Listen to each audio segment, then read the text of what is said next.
Welcome back, Psychology 2301 students. It's Professor Medley once again, coming to you with the social psychology chapter. In my opinion, one of the most interesting chapters in our textbook. Now, I'm a little biased, which actually is one of the topics that will come up in the chapter for you. I don't know what's going on with the lighting here. We'll see if we can maybe fix that a little bit. We'll see. Okay, so there's a little bit of a shift that happens here that you will notice in the social psychology chapter, right? The general study of psychology is individual behavior and mental processes, but this chapter is all about how people behave around others. So this lesson is going to introduce you to the way that people think and behave in group settings when anything from two or more people, right, including you, are in the same space. And sometimes not necessarily in the same space, but have some sort of impact on a space or the behavior of others. So I want you to take some time to think about how the presence of other people impacts your thoughts and behaviors, right? Are you more likely to do certain things? Are you less likely to do certain things if other people are around, or if you know other people will find out, right? All of that is a part of what you'll find here in this chapter, which is chapter 12. So there's a focus here on how people think about themselves, especially when it comes to you comparing yourself to others. There's an introduction of the concept of attribution, and actually on my channel directly in YouTube, there may be a video on the fundamental attribution error and what that is and how that impacts us in relationships. And so attribution is just the meaning that we give to behaviors and events. We are always attributing meaning to the behavior, our behavior and the behaviors of other people. There's also a discussion of a really important concept when it comes to social bias and other things, which is called cognitive dissonance.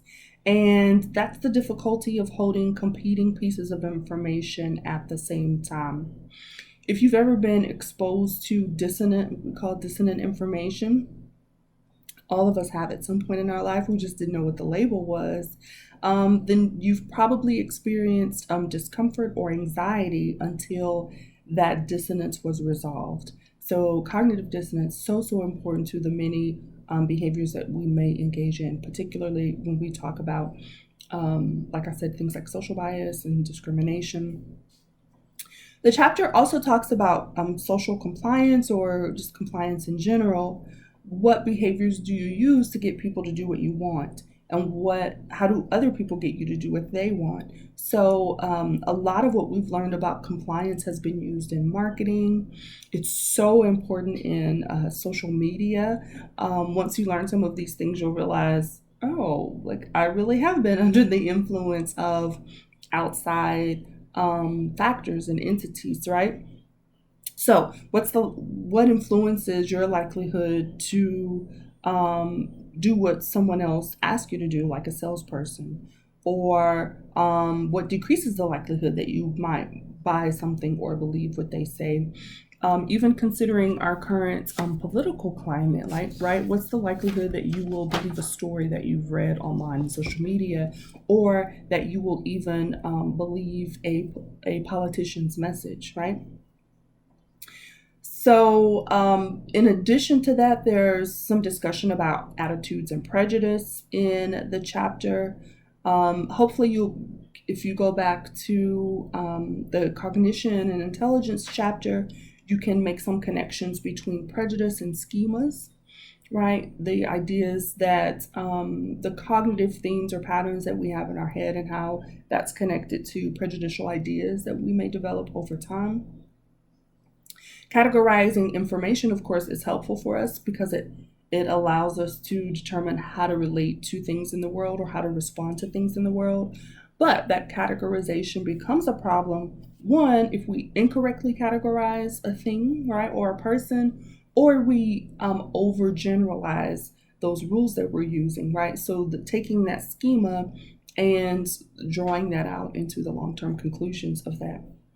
So categorizing too broadly is what can lead us to those stereotyped beliefs and actions that we have with other people.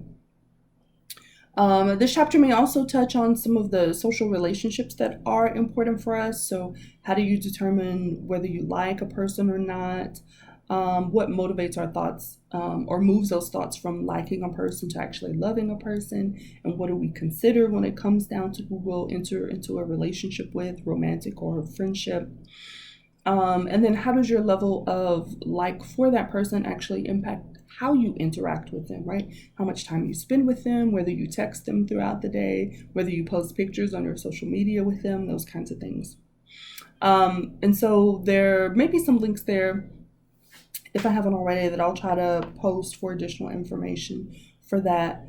There will also in this chapter be some discussion of larger processes, or I guess macro system sort of processes that affect macro system culture in a way. And so how our behavior might be impacted when there are people around compared to when there are not. And some of those classic experiments that have impacted the history of psychology and our current knowledge about our social relationships. So one of those is something called the Stanford prison experiment. And this was somewhat created to investigate the influence of social roles on behavior. This becomes really important when you think about things like police killings, for example. There's been lots of communication in media about police shooting unarmed suspects and things of that sort.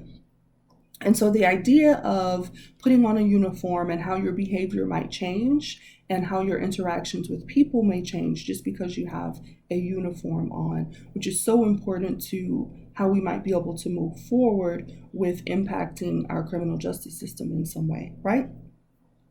And so there's a discussion of the Stanford prison experiment, and those participants in that experiment began to adopt the rules of the social roles that they were assigned as a part of the experiment. And so again, even thinking about things that we think we might not do, but until we're in that situation and we realize, oh, I never thought I would do something like that, right? With some of the things that just make social psychology so interesting. And so when you read about the Stanford prison experiment, ask yourself, how would you have behaved if you were a prison guard? Probably different than you think, right? And how would you have behaved if you were a prisoner in that experiment as well? Probably is different than you think. There may also be a discussion of conformity in the chapter. You know, have you ever been in a situation where you went along with something that you thought you wouldn't go along with? There's some of that also in the Stanford prison experiment. Have you ever gone along with something just to fit in, right? It's believed that some of the detrimental events in this country's history were due to a conformity concept that we call groupthink. Research has proven that bandwagons are easy to grab onto, but difficult to jump off of, right? Just think about something like the Cowboys franchise, right? How many people hang with the Cowboys and support the Cowboys, regardless of whether they win or lose, right? So there may be a short discussion as well about altruism and pro-social behavior. You know, would you help out another person at the risk of your own life?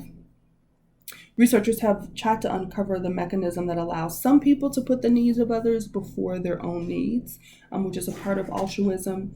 Unfortunately, there are some situations where pro-social behavior can go kind of awry.